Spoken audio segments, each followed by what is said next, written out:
Hello. Hello. Welcome back again. How are you? I'm not bad. How are you? All good. Did you enjoy the Bahrain Grand Prix? I did, and I didn't. So yeah, I enjoyed it from a Red Bull point of view. Because, if you're a Red Bull fan, that couldn't have gone any better. But at the same time, I don't think there was many, big moments within the race, but we'll get into that a bit more. I do want to start with Red Bull though, if you don't mind. How dominant was that? I think we've kind of got to talk about that, haven't we? Although we didn't see that much of them. Well, no one did. Max started, drove away, and then I think Perez overtook Leclerc, and then Max crossed the finish. So by the fifth lap, he was nearly 4 seconds ahead of everyone else. That's ridiculous, isn't it? Which is they have built a monster. Stupid. They have built a monster of a car, and it must be so for other drivers on the grid. It must be like, what are we supposed to do with that? But yeah, I mean, to be fair, there's not much else to say on that. Red Bull were dominant, as I think everyone expected them to be. There is something I was going to pick up on the Red Bull thing actually, which was I was doing a little bit of late night reading through Twitter, and there were radio messages between Max and his engineer and Checo and his engineer. I don't know if you came across them towards the end of the race, where they were telling them to manage, I think, plus 0.7 of a second. So basically go 0.7 of a second slower. Right. I think there's a lot more pace in that Red Bull than they actually showed. Do you think they were sandbagging in the race? I honestly, yeah. Max said that every time he tried to push, his engineer told him to slow down. So when you consider that he finished, could that be mind games for the other teams? Jesus, they've got more pace than that. We really need to up this when they haven't, or do you actually think? I honestly don't think they need to. I think at this point, I think Max finished 30 odd seconds ahead of, 38 seconds ahead of the next non-Red Bull car. Yeah. Which is just, he could have probably stopped. He could have definitely done another pit stop, maybe even done 2 with the pace in hand. They are probably going to win nearly every single race this season. Do you think there'll be 1-2? I wouldn't. I think there'll be a couple of mistakes probably, but not from Max. So anyone else is gonna be hard pressed to win against that car with that amount of pace. Maybe if they fumble a setup at some race, or the car doesn't suit a specific track for whatever reason, maybe. But or both of them blow up, which we've seen happen before. Well, happened last year, didn't it? Yeah, but I think apart from that car is, and that driver combination, Max and Perez, They seem to complement each other so well without complimenting each other so well. Yeah. Do you know what I mean? They seem to, on the track, they seem to complement each other really well, but obviously we know there's occasionally a bit of needle there between them. Yeah, it's going to be interesting. But it must be so frustrating if you're a Perez and you're like, what can I do? Well, this is my life now. I don't know how much Checo got slowed down being behind Leclerc for a few laps. True. It might have affected him a little bit, but Max was still 12 seconds ahead at the end of the race. Yeah, he finished 11.9 seconds ahead of his teammate. So it'll be interesting if there is a race later on where they let them battle each other, because I think basically they got them to a 1 and 2 position, and then they just held station and just lapped consistently. How do you think that'll go though? Because in a previous episode you said you don't rate Perez as that great of a driver. That's where I think I messed up. When I said I don't rate him, I definitely rate him, but I think out of the top 3 teams, say the old top 3, Red Bull, Ferrari, Mercedes, I think that Perez is probably, I think your point with Sainz, Perez is probably the weaker driver, or on the same level as Sainz.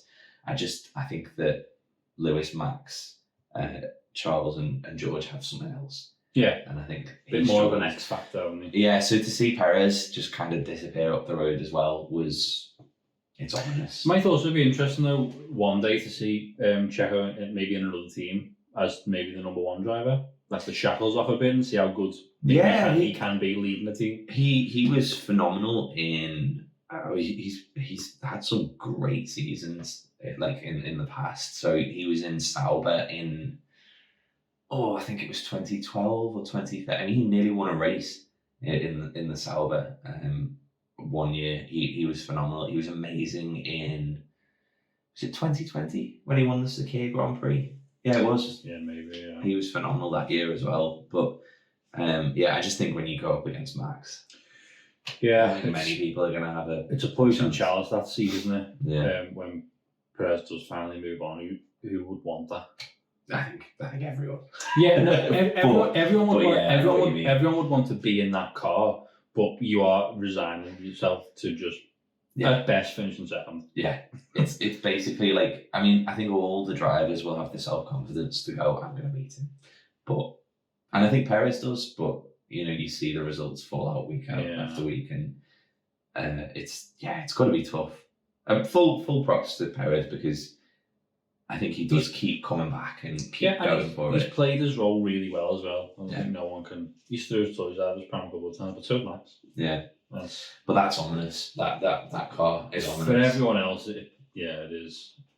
Yeah, everyone's battling for second in the constructors, I think. And that's the best thing anyone else can hope for, which does lead me on to the next thing I want to talk about. Yeah. Fernando Alonso in that Aston Martin. What a car that looks as well. I mean, what a car and what a driver. The strides that they seem to have made in a relatively short space of time is like... It's kind of surreal, isn't it? Yeah. Because I think when you've seen it through testing and even through practice, you're like, yeah, but... Yeah, but... Come on. Yeah, the others are going slow. Yeah, the others are just letting them. And then Fernando Alonso and Lance Stroll finished P6, which with two suspected with no wrists, broken wrists, essentially. I mean, holding the steering wheel. Yeah, I don't think you can understate what an insane job Aston Martin have done there. No, and as a to not only, I mean, they finished 7th last year, but admittedly they started the season off very poorly. Brought in a sort of a B spec car, sort of a third of the way in, I think, and then gradually got better and better, and they were kind of fighting for like best of the rest ish with like Alpine and McLaren towards the end of last year, to suddenly not only jump clear of that group, but to also, by the look of it, pretty much leapfrog. I mean, they've got Mercedes. Relatively comfortably leapfrog them. Yeah. Leapfrog them. But then also to somehow, they can go toe-to-toe with Ferrari. Sainz didn't have, as far as I know, Sainz didn't have issues in that race. And Alonso did, overtook about 5 other people and then drove past him. Yeah. Which is, it's just bonkers to kind of look at it. You've got to kind of pinch yourself and go, this doesn't happen. No. Everyone hypes up a team or a couple of teams. Short space of a time. Yeah. Like if this was football, they'd be investigated. Yeah. It's like financial fair play or something. So I think we've got to kind of fair play Aston. Yeah. Well done. That's mad. You can't knock it. I think it's a beautiful looking car as well. It is. It's a stunner. And seeing Fernando. Yeah. Racing. Yeah. You can't not begrudge him. I think well. Because I got into Formula 1 2012-ish. You got into Formula 1 a lot more recently. I'm new blood. You've not seen Alonso racing at the front. I've seen it a bit, but it's a long time ago. So you forget how good he is. You forget, well, you know how big he is in the sport, because back then I didn't watch Formula 1, but his name's everywhere. Yeah. It was, Fernando Alonso's won again. He's won again. He was kind of like the Lewis Hamilton.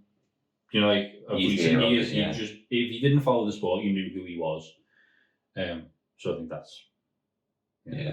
And now he's back. He's at the front. And he some moves. He could win races this year if all it takes is a Max to DNF somehow, or DNF, which is it could happen. That car's capable of winning the race. It's fast. It's fast. It's not. It didn't look as fast in quality. I mean, it qualified 5th. It's the race pace of the car, isn't it? It's just he's got so much grit. What he was just dancing around Hamilton, Russell, Sainz. It was insane to watch. Like he wasn't Lewis Hamilton. Yeah, just going past him he's just another just another guy. Yeah. I mean, we could hype this up too much, but genuinely, I don't think you could. It is insane, I don't think you could hype that up. It was watching the race. It was like Jesus. He was as I say, he was going past them like we went there. Yeah. So what a feel good story for Aston, and then obviously we touched on Stroll as well. What a performance from that guy. I mean, I don't rate Stroll. No, I don't either. But maybe we should, because he's a great wet weather driver. I think we know that, but he's a tough character, I think, to get behind. Yeah. Because his dad is his dad. Yeah. And his dad comes across as a little bit of an arrogant, and it's like, oh, my dad owns the team, so I drive for them. And he's kind of got that little spoiled rich kid look about him. He's kind of like, you really, even though he's doing well, and he's like, yeah, props to you, you supposedly broken both of your wrists and you just finished 6th in the Bahrain Grand Prix. It's still hard. I think in the previous episode we left them out of our top 10. Yeah. For the final standings for the Drivers' Championship. I think that's why. Yeah. He was just a bit sort of good on a good day, and then kind of mediocre the rest of the time, and had some sort of silly mistakes and incidents and whatever. I'm really excited to see how he gets on. Yeah, because you look at like Alonso and you go, yeah, that wasn't a fluke. It wasn't a fluke. But maybe, if he puts a few performances like that back to back, you go, you know what, you probably got to start taking them seriously. Yeah, obviously not for the big major honours, but he's a good racer, and I guess he's got the car underneath him now to kind of prove stuff. So yeah, it's going to be exciting to see what he does. I guess like Aston have basically leapfrogged 2 of the old top 3 teams. I think Aston, you can't not put them in the top 4 now. No, the old 3 have become 4. Definitely 4th, possibly make an argument to be 3rd. Yeah, and I'm really curious to see. I remember sort of looking at the gaps. I'd be interested to see what Aston's race pace is against Ferrari, because I mean, we should probably jump onto Ferrari now, but Ferrari looked quite strong in quali. Yeah, I'll let you take this one as a Ferrari fan. How was that figured up? It was great. I think I'm like hardened to it now. I didn't no tears, just acceptance. No, just that's okay. Growth. Yeah, Leclerc just he was running pretty comfortably in P3. That seems to have a lot of bad luck. Yeah, the engine just conked out on him, and he's out of the race. It's a shame. It's a shame, and for contrast that to 12 months ago, and where Ferrari got a 1-2, and looked like the dominant sort of championship contenders, and look how last year panned out. To start this year with a DNF. They love fumble, innit? Don't they? In fairness, I don't know, like. It wasn't necessarily a mistake somewhere, but the car it just still seems so Ferrari. Yeah. Even though that could have happened to any car. I think Ferrari have made that name for themselves now. Like anything goes wrong, it's typical Ferrari. Yeah.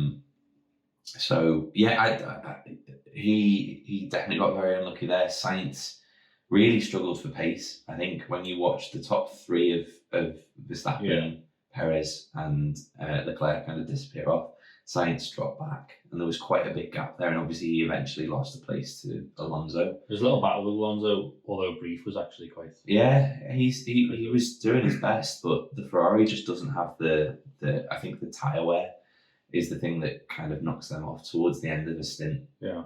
They just lose grip, and it was the problem last year, but it looks like we've still got that problem, which is why I say I'd be interested if Leclerc hadn't retired. I don't know whether Alonso could have possibly come up to the back of him. Yeah. Alonso got past Sainz sort of, I think, with about 10, 15 laps to go, something like that, and then he just kind of settled in and just didn't push anymore. But he still did pull, I think, a gap of over 10 seconds to Sainz while doing that.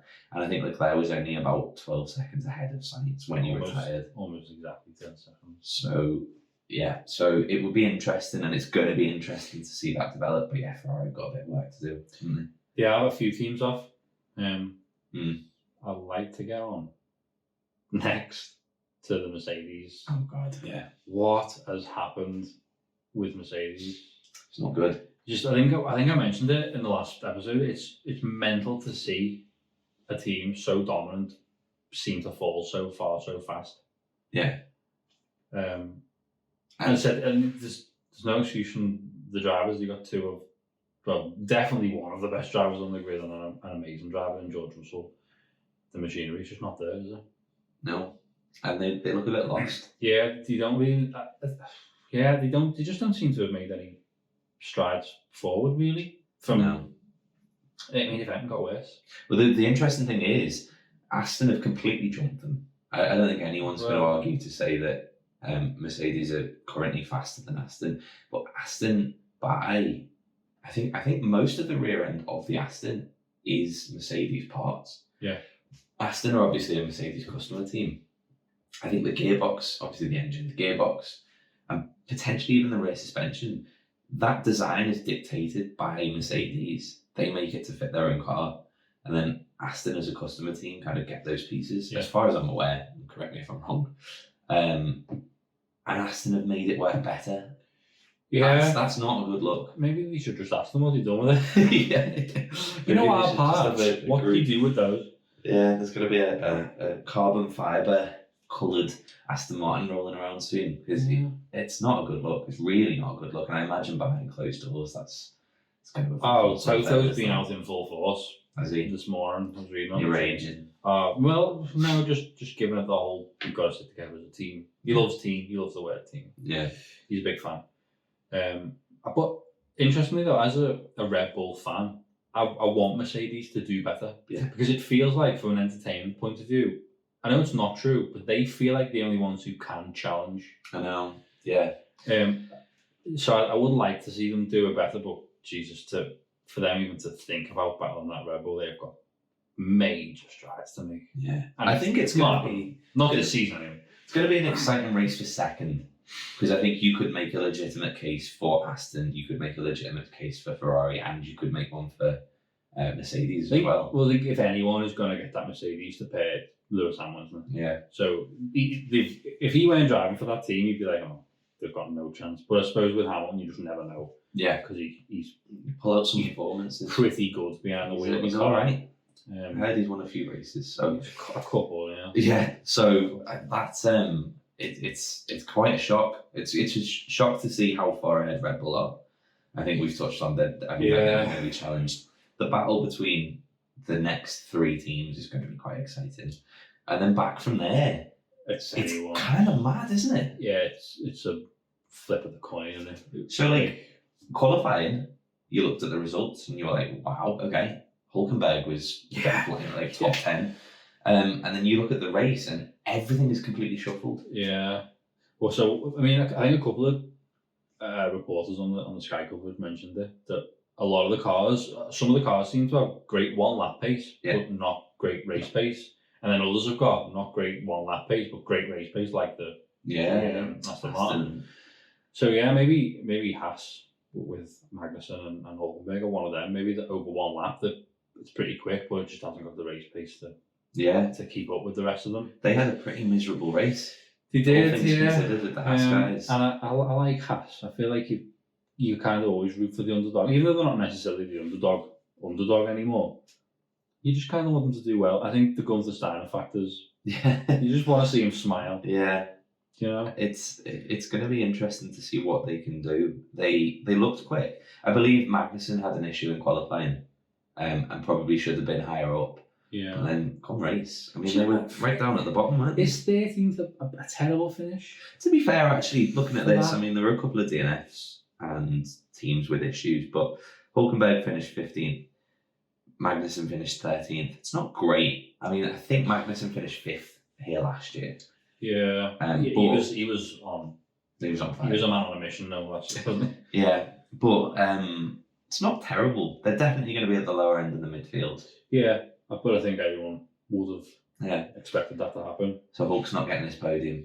I mean, if he does, that will be a story of a lifetime. That will be a story. I mean, it's never say never, but never. I think what, 16 other cars would have to retire first. Yeah, like me when I'm playing the Formula 1 game. But yeah. Want to talk about McLaren? Yes. Next, because that was probably one of the big talking points of the race. Wow. As a Lando / sort of McLaren fan, how are you doing? Because that was not good. Yeah. That's so bad. I mean, I love Lando. I mean, I don't know too much about Oscar Piastri, the rookie he brought in. Obviously, I know what he's done in the other categories of racing. But yeah, I mean, they're another one who a couple of years ago they were all right. You know, they were okay. They were like, well, they were in a battle for third place a couple of years ago. They were ago. really up there as like trying to be the best of the rest, maybe. But wow, that is some fall. So obviously the rookie Piastri, he had an engine fault, electrical fault. Yeah, I think it was an electrical. The longest pit stop ever. I think he had an electrical fault, went into the pits because he replaced his wheel, I think, and then they went out anyway, so they retired him. And then Lando, I think he pit every like 10 he did laps about 16 pit stops because they were refilling some sort of compressed air, I think it was, or something on his car. Fair play to him for carrying on going after like his 5th pit stop. I think they just turned that into a testing session, essentially. Yeah. They were just like, well, this isn't... And to be fair as well, I don't know if you noticed this, he was keeping up with the Mercedes of Hamilton when he was trying to unlap himself, and he kept up with them for a little while. Yeah, Brundle mentioned that on the commentary. He was saying that because it was at least a positive for McLaren to take away. It would have got a bit eggy for Hamilton because I think Lando was really trying to unlap himself, and he would have been well in his right because he was going quick. He was definitely, Hamilton wasn't pulling away. So yeah, I mean, it shows that the McLaren's got something there. I do think that because they did this last year. I don't think that they're going to be down at the bottom for long, but it was not a good first showing, was it? It couldn't have gone worse, really. As a sort of a debut for Piastri. He was racing well, and I think he did climb his way up the order. I wanted to talk about the rookies actually, who shone and who didn't. The rookie for me was Logan Sargent. Yeah, he did really well. And by extension, because I know we're going through teams, Williams. Yeah, I was really impressed. Alex Albon got points. Yeah, he finished 10th. Got a point. Yeah, well, finished still. 10th. Sargent was only 2 places back, or 1 place back. No, 2 places back. He was in 12th. P12. Yeah. That's impressive. Yeah, and if anyone's seen the previous episode of this, we both had Williams as last. When we were predicting the outcome of the season. Yeah. They're not going to be winning races, but they look good. No. They looked good. They've shown they can battle for points, or a point. But I think, to be honest, if you'd have asked Williams at the start of it, they'd have been quite happy with that, I think. They should have been, because I don't see them shooting any higher than that. Definitely, I'm impressed with them, and I think it's going to be interesting to see, was the track just particularly suited to them? Because they had occasional flashes last year. Yeah. Monza was a really good one for Williams. The low downforce seemed to suit them, but that was surprising. You could have got to the end of the season, Williams didn't have a point, and you wouldn't have been surprised. No. And they point in race 1, and some excellent product placement on the Duracell battery. Yeah, it's still one of the coolest bits of a car livery, I think. It is. But talking about that, have you seen the screen on the McLaren? Where the sponsors change. How cool is that? It's really cool. I saw someone mention. Be interested in the weight of that. I don't think it's that heavy, because I think it's like electric ink. Yeah, it's but like a Kindle. When teams are stripping off the paint. Well, yeah. Do you know what I mean? You've got to pay them a lot of money. It's got to be heavier than a sticker. Maybe that's what their issue is. Yeah, maybe. Yeah. I did see someone hilariously point out that they should switch the sponsors to a car recovery sponsor when the car breaks down or something like that, which would be quite good. Because Google Chrome's quite quick. Maybe you should Mozilla Firefox or something. Yeah, maybe. But yeah, the sort of the sponsorship on the McLaren is really interesting. But that Duracell battery is pretty cool. I do like that. That takes the top spot for the coolest bit of. As a designer, well done, whoever designed it. Yeah, top marks. They've smashed that. I like it. The other rookie is De Vries sitting in AlphaTauri, who had a bit of a strange race, didn't he? P14 he finished. He's a bit invisible to me. Do you know what though? Apart from, there's only 3 rookies, wasn't it? Yeah. I was going to say apart from Sargent, they all were, but there's only another 2. They didn't do anything. So obviously watched the Sky coverage. There wasn't much. He didn't cut to them a lot because there was nothing really happening. I think probably as the race went on, you're probably out on their own and not really battling anyone, just driving around the track. But like, I mean, yeah. I think Ted on the broadcast mentioned that when there was a brief sort of virtual safety car for Leclerc breaking down, I think a lot of the lower field pitted, and De Vries didn't. So in fairness to him, I don't think he had much to fight with. No, on all the tyres. Can I just say though, going back to that, as a Red Bull fan, I was so scared that was going to be an actual safety car, because by that time was Max on the second set of old softs, so he could only come in for hards maybe. But that broke my heart. I'd have liked to see that, knowing what we know now. Yeah, it might have made it a bit more interesting. He probably still would have won. Yeah. With ease, but driven off about 10 seconds a lap quicker than everyone else. But so that was quite a decent race, I think, considering. The AlphaTauri was not too bad. Yeah, it definitely looks on the lower end, but I think Tsunoda did well. I can't remember exactly where he started in qualifying. I think he had an issue with tyres in qualifying and he didn't get into Q3. No. P11, I know, a second behind the points in 10th. I think. It's promising. It definitely got points in it, I think, the car. Yeah. It's got potential. And then, again, as we were saying, it was a very eventful race. Not much, really. I tell you, Alpha were a bit invisible for me. Bottas popped up a couple of times and got overtaken and dropped back. And he did finish P8. Props. That's a good result. Joe... Was that when I had him? I think it was. I had him in P8. So currently, if the season finishes now, I'll have at least... You've got 1. 2, right? Yeah, I think we both put Max up at the top. But I think Bottas had a good race. I'm not really sure what happened to Joe.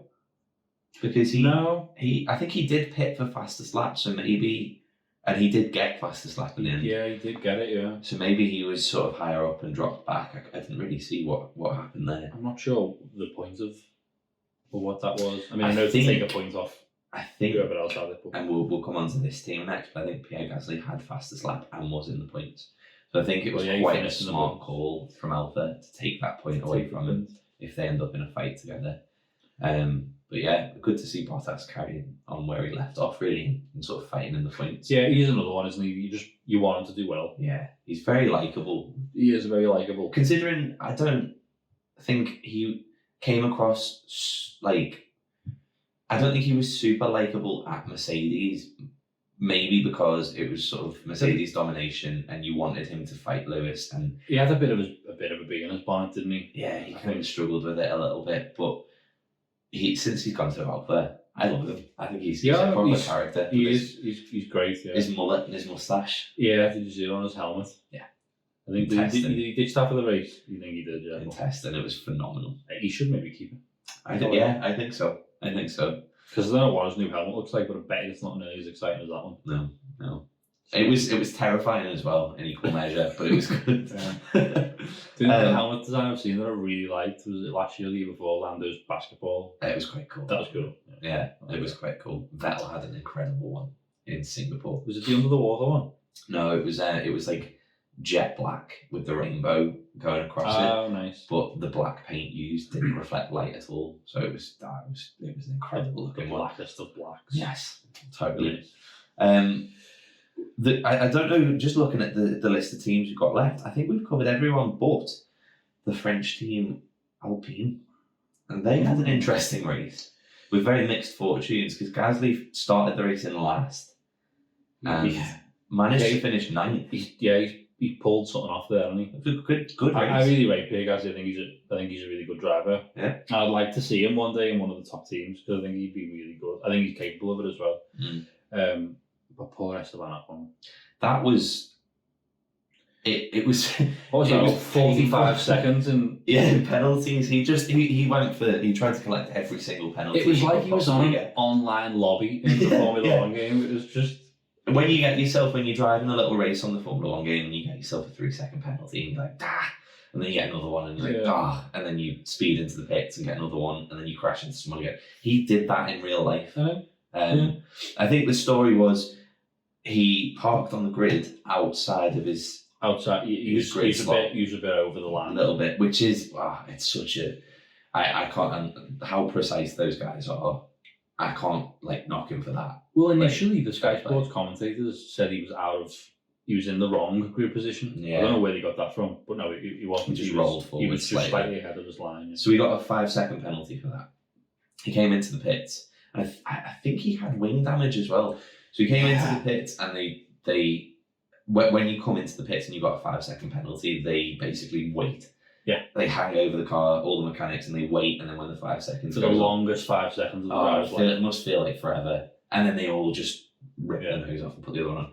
I believe a mechanic touched the car after 4.6 seconds. He started unscrewing the little bolt. After 4.6 seconds. Damn. So then Ocon drove out, went merrily on his way. The stewards investigated it. He got a 10-second penalty. So he had to come in and serve that again. On his way in to serve that, he sped into the pit lane. So then they gave him another penalty. And was that it? I feel like there was another penalty as well. Maybe. That's all I could remember. Yeah. So I think in total he added about 40-odd seconds onto his race. I think in the end he was just just retired the car. What was the point of this? To be fair, props to him for carrying on that long. Yeah. I think if this was me racing by the second or third penalty, well, he was speeding by 0.1 mile an hour. Still speeding. So rules are the rules. Yeah. There's no grace period, a grace speed or whatever. It's just there's no 5% rule yet, or whatever it is. You binned. So brutal. And I think they just retired the car after a point because they were like, well, why waste? Yeah.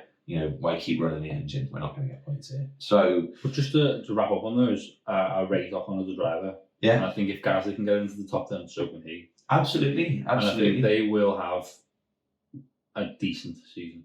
I think it's not representative of Alpine's position, really, what they've got currently, is it? Because you've got to remember Gasly came from the back of the grid, and Ocon started in 8th, was it? And obviously had all his issues and didn't finish the race. So it would be interesting to see where they would be. I don't know. I've got a feeling that points this year, if you're not driving a Red Bull, an Aston Martin, a Ferrari or a Mercedes, I think points are going to be very hard to get. I think what we are going to see as the year goes on is like a big split, because the top 4 are just going to disappear. One away. And then they'll be fighting for them last 2. Yeah, basically best of the rest is not 6th anymore, it's now 8th. Yeah. Which is is it? It's not even 8th, is it? Sorry, no, it's 9th. So yeah. 9th and 10th. Yeah. So you're gonna either get 2 points or 1 point. So it could be very interesting, because any race that something goes wrong and someone in a midfield car, it becomes massive, finishes higher, the swing's going to be huge. That's going to be really interesting to see. Interestingly, we do both have Alpine finishing 5th, which is the best of the rest. Yeah. So if we've got the best being Red Bull, Mercedes, Ferrari, and Aston Martin. Yeah. So that is interesting, and I think out of those last 2 places, 9th and 10th each race, I think they will be the ones to beat for that. Hard fought, isn't it? Yeah. Because Williams finished 10th. Yeah. Admittedly, he'd be 11th if Leclerc hadn't retired, but what if he did? That's going to happen all season, isn't it? What, Leclerc retire? Yeah, probably. Or one, if not both of the Ferraris. Well, Ferrari will do something. But you'll get people retiring. So it becomes more important to put your car in that. We'll call it the sweet zone of 9th and 10th. Yeah. Which I think are really going to be, realistically, for those teams, the only places that they can actually fight for. It's going to be... If they get any higher, amazing. But realistically, they're looking at 9th and 10th, aren't they? It's going to make the bottom 5 teams, 6 teams. The fight is going to be intense there. Yeah. And what's interesting about it as well, I don't think there's that much of those, 5 teams? Mm. Yeah. I don't think there's 16. Yeah. 16. I don't think there's that much No, well, I think you'll probably see like Alpine and maybe Alpha I think up there. But I think Alpine are the ones, but I don't think there's like, oh well, it's definitely gonna be them. They'll get 9th and 10th. I think Alpine are definitely the favourites, but to be honest, you wouldn't be surprised if those teams finished in. Yeah, whatever. Yeah, it's going to be interesting because one lucky result for a Williams, and that'll a whole load of points. And if you're only routinely battling for 2 points, say Another wet race at Spa. Yeah, another qualifying podium for Logan Sargent. So but it just shows you something mental. It could happen. It could happen, and it's what I think it's going to be a cracking season. Yeah, it is. This is going to be a great season. It will be. Well, from second down. Yeah, okay. Max is one. I would nail my colours to the mast right now, and say Red Bull constructor winners. Yep. It's just I think stupid. I can't. I think there's no way that they can't win this. No. They've got so much. If they don't, it will be the biggest fumble in sport and history. I'm convinced of it. Yeah. It'd be like the 2005 Champions League final. Yeah. I thought the Liverpool team beat AC Milan. I don't know. You don't know, do you? I'm not a football fan. I have no idea. You guys all know. I like assume that. It's like that. It's gonna be fascinating. From second downwards. It is. And well done, Max. Congrats on the 2023 championship. Calling it now. Yeah, I think Perez is probably going to be second. So well done, mate. He should be. And we'll see how the rest shakes out. Next up is Jeddah in a couple of weeks. So can't wait for that one. That's going to be another good race, hopefully. Do you find it annoying that you wait so long for the Formula 1 to come back? After the first race, so you've got to wait like 2 weeks for the next one. Yeah, there's a big break. It's like around Easter this year. I think there's a 4-week break. So, but we're gonna see. We'll fill it with some. We'll make more predictions. Nonsense. That go horrendously wrong. Because why not? But yeah, I guess that's our race recap for Bahrain. Yeah. Who was your driver of the day? I think we're both gonna pick the same guy. Yeah, because everyone did. It's got to be Bottas. Yeah. It's got to be Fernando Alonso, isn't it? Really? I was going to pick Stroll. Yeah. Yeah. It's Alonso. Even if Stroll finished first, I wouldn't give it a It's Alonso. Yeah, Fernando Alonso got to be. Got to see more overtakes like that. That was. And just before we finish, every time he overtook someone, you got the little happy radio message. He was made up with that Hamilton overtake, wasn't he? I hope he keeps doing that. And then he's just randomly driving around going, I love this car. I think each driver should have a little radio to each other. Oh, press the Hamilton button. Just constant abuse. Bye. I hope Alonso keeps doing that, because I think every overtake, if we get a little quip or a little message from Alonso, it's going to be great. But yeah, he was having the time of his life. He loved it. So let's hope for more of that. Yeah, we'll see you guys. That's it, isn't it? See you next time. See you later. Thank you. Ciao.